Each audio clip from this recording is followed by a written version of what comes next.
Hello everyone, welcome back to a online solution. मैं हूं अशफाक। तो आज की क्लास में हम लोग पढ़ने वाले हैं फिजिक्स का बहुत इंपॉर्टेंट चैप्टर विद्युत धारा और परिपथ। यानी कि चैप्टर है, लेकिन मैं पूरा चैप्टर आपको नहीं पढ़ाऊंगा, मैं टॉपिक पढ़ाऊंगा। मैं चाहता हूं कि आपको टॉपिक क्लियर कर दूं। जब टॉपिक क्लियर हो जाएगा तो चैप्टर भी क्लियर हो जाएगा। यानी कि चैप्टर में जो टॉपिक्स हैं, अगर वो टॉपिक्स को मैं क्लियर कर दूं तो आपका चैप्टर भी क्लियर हो जाएगा। बिकॉज जब चैप्टर में रिकॉर्ड करूंगा तो काफी लंबी वीडियो बन जाती है और थोड़ा सा मन नहीं करता। तो मैं चाहता हूं कि आपको मजा भी आ जाए पढ़ने में और थोड़ा सा एंटरटेनमेंट भी हो जाए मजे से। ठीक है, तो विद्युत धारा और परिपथ, इसको जानने से पहले तो हमको जानना पड़ेगा विद्युत धारा होता क्या है ना। विद्युत धारा है क्या? देखिए, विद्युत धारा आज नहीं, बहुत पहले से यूज होते आ रहा है। यानी कि जिसको हम लोग आम बोल सकते भाषा में बिजली बोलते हैं। विद्युत मतलब बिजली, ठीक है ना। यानी कि हमारी जिंदगी से पूरी तरीके से बिजली पे डिपेंड हो गया आजकल। अगर हमारे बॉडी, जिस तरह से हम एक मोबाइल का इस्तेमाल करते हैं, कंप्यूटर मोबाइल यानी कि लैपटॉप हमारा जिंदगी के एक अंग हो गया, उस तरह से बिजली, अगर सोचो, इमेजिन करो, तस्वुर करो कि अगर बिजली ना होती तो हम क्या, कैसे जीते, हम कैसे मोबाइल यूज करते, कैसे पढ़ते, कैसे लाइट रहती है ना, हम कैसे मोबाइल यूज करते, कैसे कुछ काम कर पाते, इलेक्ट्रिक सामान का जो भी वर्क हो रहा कुछ नहीं कर पाते। यानी कि आज देश जो तरक्की कर रही है, पूरी दुनिया तरक्की कर रही है, ये सब इलेक्ट्रिक की वजह से, विद्युत धारा की वजह से बहुत ही बड़ा रोल रहा है। ठीक है ना। तो उसमें अब उसी में है विद्युत धारा। तो विद्युत समझ में आ गया आपको, बिजली जिसको बोलते हैं। ये धारा क्या होता है? ये धारा है, समझ में आ रहा सर? धारा तो आपने पढ़ा है, जल धारा, नाव धारा, पढ़ा कि नहीं? पानी की धाराएं बह रही है, मतलब पानी फ्लो हो रहा है। ठीक है ना।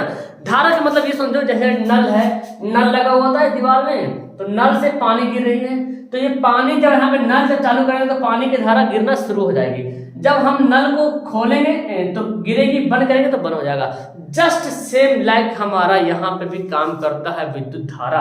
जब हम स्विच को ऑन करते हैं तो विद्युत धारा प्रवाहित होने शुरू हो जाती है, जब ऑफ करते हैं तो बंद हो जाती है। यानी कि जो करंट है, जो करंट फ्लो हो रहा है ना, वही है विद्युत धारा प्रवाह जो हो रहा है। ठीक है ना। यानी कि जब आपको पता है किसी भी चीज में अगर बैटरी है, मान लें कि यहाँ पे एक स्विच लगा दे, की लगा दे, ठीक है, या तो बल्ब यहाँ पे लगा दिया मैंने, बल्ब है, और यहाँ पे मेरी बैटरी है, ठीक है, इसको बैटरी बोलते हैं, ये बैटरी है, ठीक है, ये बैटरी है, और यहाँ पे हमारा ये स्विच हो गया, ठीक है, ये की हमारा हो गया। तो बैटरी से जाएगी विद्युत धारा इधर से, है ना, क्योंकि जहाँ पे स्विच उधर से जाएगी और इधर से आएगी, फिर करंट फ्लो होगा यहाँ से। तो बैटरी का जो बैटरी है, जो यानी कि जो जहां से करंट निकल रहा है वो बैटरी, और ये जो बल्ब है, इन दोनों के बीच के काम का कौन काम करता है? स्विच काम करता है। स्विच को ऑफ करेंगे बंद हो जाएगा। जैसे कोई वायर ले लो, कोई तार ले लो, है ना, हमको विद्युत धारा प्रवाह हो रही है, इधर से काट देंगे तो विद्युत धारा प्रवाह होना बंद हो जाएगा। यानी कि इसको प्रवाह होने के लिए, विद्युत धारा प्रवाह होने के लिए किसी न किसी चीज की आवश्यकता पड़ती है, किसी न किसी धातु की, मेटल की आवश्यकता पड़ती है। अब जब धातु की बात आ गई तो इसमें भी मैं बता दूं, ये भी विद्युत धारा जो प्रवाहित होने का जो बात हो रहा ना, ये भी दो टाइप्स का है। मतलब कुछ ऐसे वस्तु है जिनमें विद्युत धारा प्रवाहित होती है और कुछ ऐसी वस्तु है जिनमें विद्युत धारा प्रवाहित नहीं होती है। जैसे अब देखो, सिंपल सी बात है, जिस वस्तु से विद्युत धारा प्रवाहित हो जाती है उसको क्या बोलेंगे? चालक। क्या बोलेंगे? चालक पदार्थ है। और जिस वस्तु से विद्युत धारा प्रवाहित नहीं होती उसे क्या बोलेंगे? अचालक। क्या बोलेंगे? अचालक, या विद्युत रोधी भी उसको बोलते हैं। ठीक है ना। तो चालक का मतलब होगा जिस पदार्थ से विद्युत धारा प्रवाहित होती है। सवाल ये भी बनता है, इनमें से कौन सी चालक पदार्थ है? जैसे चांदी सबसे ज्यादा चालक पदार्थ माना जाता है दुनिया में, सबसे ज्यादा चांदी में विद्युत धारा बहुत ही स्पीड फ्लो होता है। ठीक है ना। चांदी, तांबा, लोहा, लकड़ी नहीं होता। ठीक है ना। हमारा बॉडी ये भी विद्युत चालक है। देखते हैं ना, किसी को करंट मारता है तुरंत थर थर कांपता है, और यहाँ से कोई टच कर देगा तो उसको भी करंट मारेगा। तो बॉडी से भी विद्युत धारा फ्लो होता है। ठीक है ना। और अशुद्ध जल समझ रहे ना? अशुद्ध जल मतलब नाला वाला का पानी हो गया, सब में विद्युत धारा फ्लो हो जाएगा। पृथ्वी जो हो गया, ये सब में भी विद्युत धारा फ्लो हो जाएगा। ठीक है। और आचालक, तो आचालक तो जान रहे, लोहा, लकड़ी, कलम, किताब, इसके अलावा और भी है, कांच, रबर, इससे भी विद्युत धारा प्रवाहित नहीं होती है। शुद्ध जल, कमेंट एवरीबॉडी, शुद्ध जल कौन सा है? शुद्ध जल को हम लोग दो रूप में जानते हैं, एक वर्षा का जल, तो वर्षा का जल भी कहीं ना कहीं पूरी तरीके से शुद्ध नहीं है। ठीक है। शुद्ध जल जो अगर बोला जाए तो वर्षा का जल भी कहीं ना कहीं शुद्ध नहीं है। इससे ज्यादा बेहतर होगा डिस्टिल्ड वाटर, है ना, डिस्टिल्ड वाटर। आप बोले सर ये क्या है डिस्टिल्ड वाटर? डिस्टिल्ड वाटर आप जानते हैं, बैटरी जो हम लोग घर में यूज करते हैं उसमें पानी डालना पड़ता है ना, और वो पानी जो होता है बहुत ही प्योर होता है। अगर बारिश हो रही पानी को छान ले हम तो वर्षा का जल वो शुद्ध होगा, लेकिन जब जमीन पे गिरेगी तो अशुद्ध हो जाएगा, है ना। लेकिन फिर भी उसमें कुछ ना कुछ अशुद्धि पाई जाती है। तो डिस्टिल्ड वाटर है जो हम लोग पीते हैं पानी, वो पूरा शुद्ध नहीं होता है। पूरा शुद्ध रहेगा फिर मेरा खराब हो जाएगा पूरा, ठीक है ना। तो पानी में कुछ ना कुछ मात्रा, जैसे कि कैल्शियम, लोहा, ये सब मात्रा होना भी जरूरी है। डिस्टिल्ड वाटर में सब कुछ निकल जाता है, जितना भी मटेरियल है पानी में सब निकल जाता है। तो ये है शुद्ध वाटर, और इससे विद्युत धारा प्रवाहित नहीं होती है, ठीक है ना। तो ये तो समझा गया चालक पदार्थ कौन सा, चालक पदार्थ कौन है। एक सवाल बनता है कि सबसे ज्यादा चालक पदार्थ कौन सा है। सबसे ज्यादा विद्युत चालकता किसमें होती है, तो चांदी है जिसमें सबसे ज्यादा विद्युत चालकता होती है। अब हम बात कर लेते हैं विद्युत धारा। देखिए विद्युत धारा कोई भी अगर परिपथ है, कोई भी धातु है, इसमें जो करंट फ्लो हो रहा ना, जो विद्युत फ्लो हो रहा, ये मान लेते हैं धातु है, ठीक है ना। और इसमें जो हम जैसे यहाँ पे स्विच ऑन किए करंट फ्लो होना शुरू हो गया, और ये जो करंट जो ऐसे ऐसे जा रहा ना, वो क्या है, वो है इलेक्ट्रॉन। क्या है जी, इलेक्ट्रॉन है, इलेक्ट्रॉन है। अब आप लोग मुझे कमेंट करेंगे नीचे कि इलेक्ट्रॉन की खोज करने वाले कौन थे, ठीक है, इलेक्ट्रॉन के आविष्कारक कौन थे। इलेक्ट्रॉन फ्लो होता है, और इसको हम लोग बोलते हैं आवेश। क्या बोलते हैं, आवेश, यानी कि आवेश फ्लो होता है। चार्ज क्या होता है, चार्ज बहता है। जब हम यहाँ पे स्विच ऑन करते हैं तो चार्ज बहता है, और जब काट देंगे तो चार्ज बहना रुक जाएगा। तो ये जब जैसे स्विच ऑन करते हैं तो एक इलेक्ट्रॉन की धारा बहने लगती है, धारा, तो उसी को हम लोग क्या बोलेंगे, विद्युत धारा बोलेंगे। यानी कि अगर कोई पदार्थ है, कोई चालक पदार्थ है, और दो बिंदुओं के बीच, एक यहाँ है, हमको यहाँ पे बल्ब जलाना है, तो यहाँ से जा रही है धारा और यहाँ पे बल्ब जलेगी, तो इन दो बिंदुओं के बीच जो विद्युत के प्रवाह को क्या बोलेंगे, विद्युत धारा बोलेंगे। क्या बोलेंगे, विद्युत धारा बोलेंगे, ठीक है। इसका और भी एक विद्युत धारा का डेफिनेशन आप जान सकते हैं कि जैसे एकांक समय में, है ना, एकांक समय में जो आवेश प्रवाहित होता है, प्रति एकांक समय में प्रवाहित आवेश को विद्युत धारा कहते हैं। मतलब एक अभी आगे बताने वाले हैं, प्रति एकांक समय में अगर विद्युत धारा को व्यक्त करना हो तो कैसे व्यक्त करेंगे, तो प्रति एकांक समय में जो आवेश प्रवाहित होगा उसको क्या बोलेंगे, विद्युत धारा। काउंट जो करते हैं, तो अब समझा के विद्युत धारा किसे कहते हैं। लास्ट में सवाल दूंगा आपसे, आपको लास्ट में सवाल दूंगा, ठीक है, यहाँ पे, और उसका आंसर चाहो तो मुझे टेलीग्राम पे मैसेज करना, और उसका लिंक नीचे डिस्क्रिप्शन में दिया हुआ है। चाहो तो आप कमेंट बॉक्स में भी कमेंट कर सकते हो लिख करके पूरी तरीके से, ठीक है।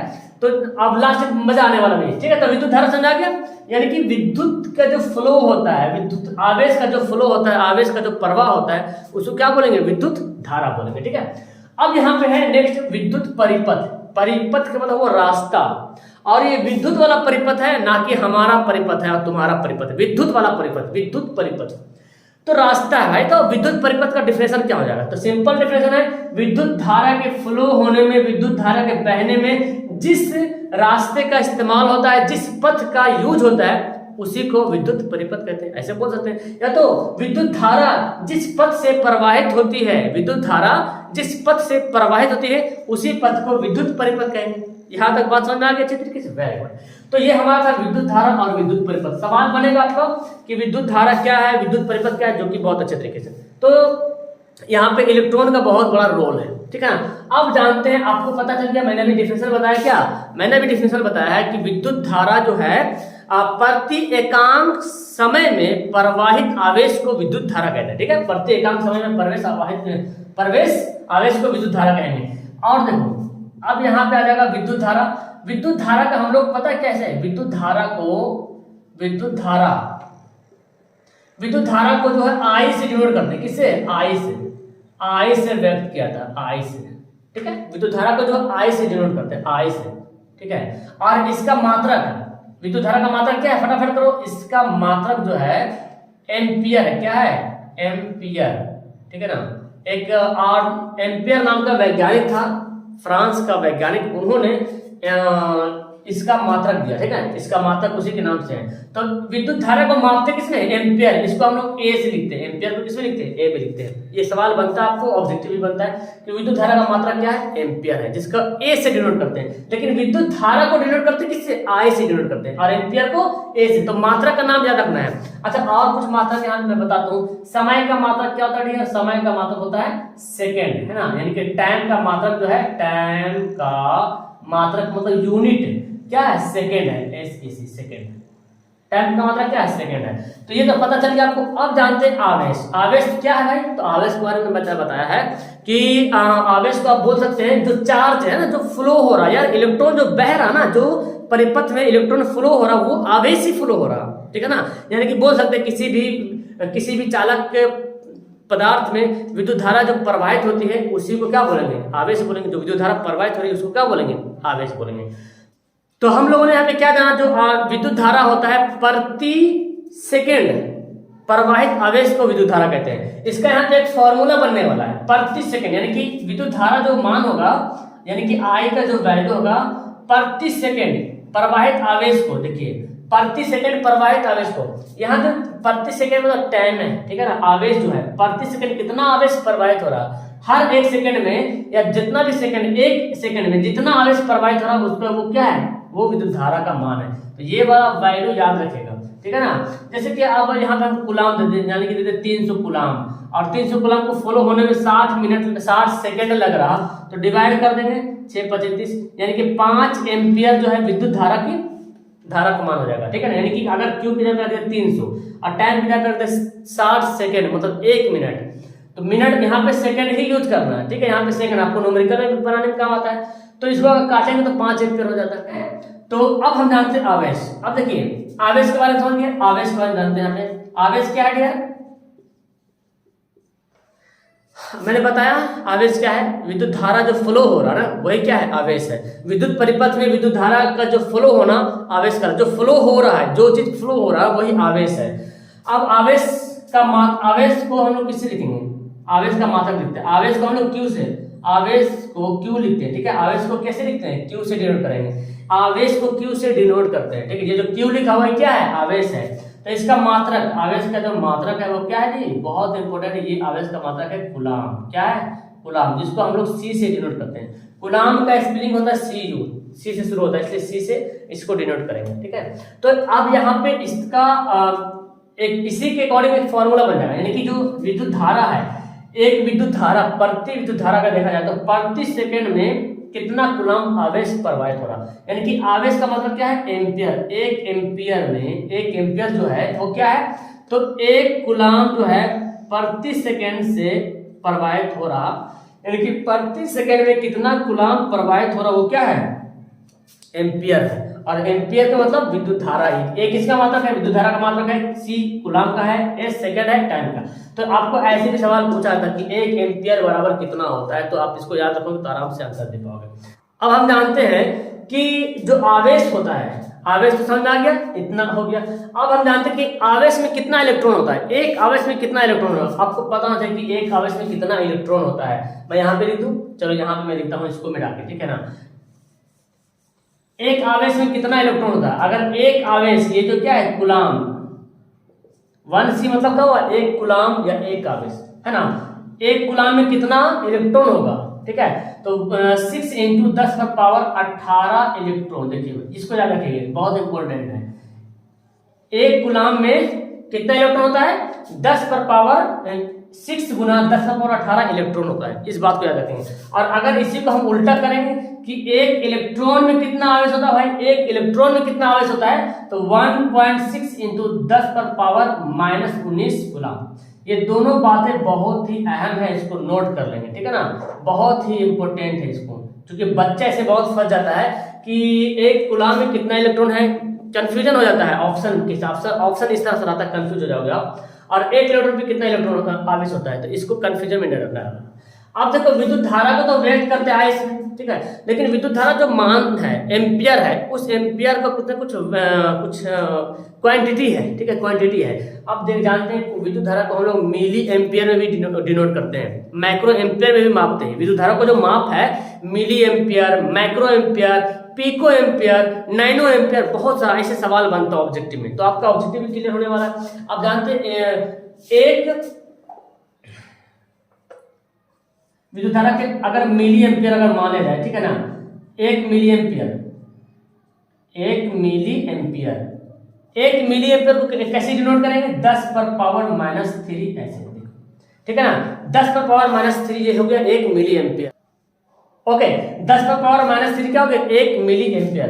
अगर एक माइक्रो एम्पियर, देखिए माइक्रो को हम लोग ऐसे लिखते हैं, ठीक है, कैसे लिखेंगे, देखिए ऐसे यू को बना के इस तरह लिखेंगे, ये माइक्रो कहलाएगा, ठीक है, ये क्या है माइक्रो एम्पियर। और एक माइक्रो एम्पियर 10⁻⁻6, देखिए जितना छोटा ये मिली था, -3 था तो क्या था मिली था, -6 तो माइक्रो हो गया। इस तरह से बहुत सारा मान है, लेकिन जो एग्जाम में पूछता मैं वही बता रहा हूँ, ठीक है ना। मैं यहाँ पे लिख देता हूँ, ठीक है, एक पिको एम्पियर, देखिए एक पिको एम्पियर तो 10⁻⁻12 ऐसे डिनोट करेंगे, ये भी आता है। एक नैनो एम्पियर एन लिखते हैं, ठीक है ना, 10⁻⁹। तो ये सवाल बहुत ज्यादा पूछा जाता है, ये दोनों सवाल, और एक पिको वाला सवाल बहुत ज्यादा पूछा जाता है, ठीक है ना। तो इसमें से आपको क्या पता चला, विद्युत धारा का डिफिनेशन पता चल गया, विद्युत धारा क्या समझ में आ गया, विद्युत आवेश क्या है मैंने बताया, विद्युत परिपथ क्या है इसके बारे में बताया। अब हम आपको एक सवाल देते हैं जो कि आपको बोर्ड में दिखेगा, और वो न्यूमेरिकल सवाल है, उसको आपको बनाना है, ठीक है ना। चलिए इसको मैं मिटा देता हूँ, नोट कर लीजिएगा बहुत लोग, है ना, स्क्रीनशॉट ले लेना पीछे का या तो लिख लेना।